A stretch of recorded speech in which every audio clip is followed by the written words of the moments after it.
त्यांच्या मंत्रिपदासाठी उद्धव ठाकरे यांनी खोके घेतले असा आरोप शिवसेनेचे आमदार संजय शिरसाट यांनी केलेला आहे। तर उद्धव ठाकरेंना राष्ट्रीय राजकारणातून राज्याच्या राजकारणामध्ये आणलं असा टोलाही संजय शिरसाटांनी लगावलाय।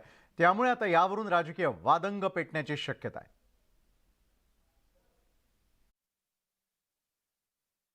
चिठ्ठी देतो त्याच्यावर ते भाषण करताय, हे करायला त्यांना वेळ मिळाला।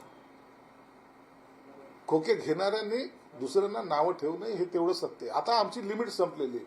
पहिले काही काळ आम्ही जे काही वागत होतो की आम्हाला कधीही यांच्या विरोधात बोलायचं नाही, एक संयमाची भूमिका आम्ही ठेवली होती। पण प्रत्येक सभेमध्ये जर आमचे जर तुम्ही कातडी सोलायचा प्रयत्न करत असाल तर त्याला उत्तर हे द्यावं लागेल। आज मी सकाळी जे काही बोललो होतो गडाखांबद्दल, त्याचं ना सभेमध्ये त्यांनी उत्तर दिलं ना गडाखान त्याचं उत्तर दिलं। काँग्रेस राष्ट्रवादी काँग्रेसमध्ये मुख्यमंत्री उपमुख्यमंत्री राहिलेले दिग्गज नेते आहेत। त्यांनी रिक्षावाल्याच्या हाताखाली काम करायचं का असा प्रश्न तेव्हा आपल्याला पडलेला होता, असा धक्कादायक दावा खासदार अरविंद सावंतांनी केलेला आहे। मुख्यमंत्री पदासाठी शरद पवारांनीच उद्धव ठाकरेंना गळ घातल्याचं सावंतांनी नमूद केलं। तर काँग्रेसमध्ये पृथ्वीराज चव्हाण, अशोक चव्हाण असे दोन नेते होते जे मुख्यमंत्री राहिलेले आहेत। राष्ट्रवादी काँग्रेसमध्ये छगन भुजबळ, जयंत पाटील, अजित पवार यांच्यासारखे दिग्गज नेते आहेत। ते या रिक्षावाल्याच्या हाताखाली काम करणार का असा प्रश्न महाविकास आघाडी सरकार स्थापनेवेळेस आपण विचारल्याचं सावंतांनी म्हटलं। आदरणीय शरद पवारांनी हा शब्द वापरला, हा शब्द माझा आहे। उगाच काहीतरी शब्द फिरवू नका, माझा शब्द आहे, माझा शब्द आहे।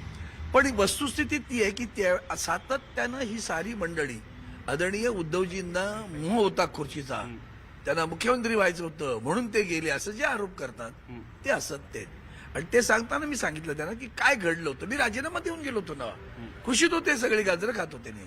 पवार साहेबांनी नेहमी 55-60 वर्षाच्या राजकीय जीवनामध्ये काम करत असताना सगळ्याच गोष्टीचा आदर केलेला आहे। तर त्याच्यामध्ये शेवटी यांनी सांगितलं की बाबा रिक्षावाला हा माझा शब्द होता, पवार यांचा नाही।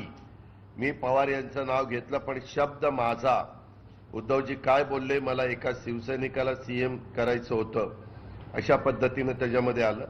आणि म्हणून माझी विनंती की तोही गोष्ट क्लिअर अरविंदरावांनीच केलेली आहे।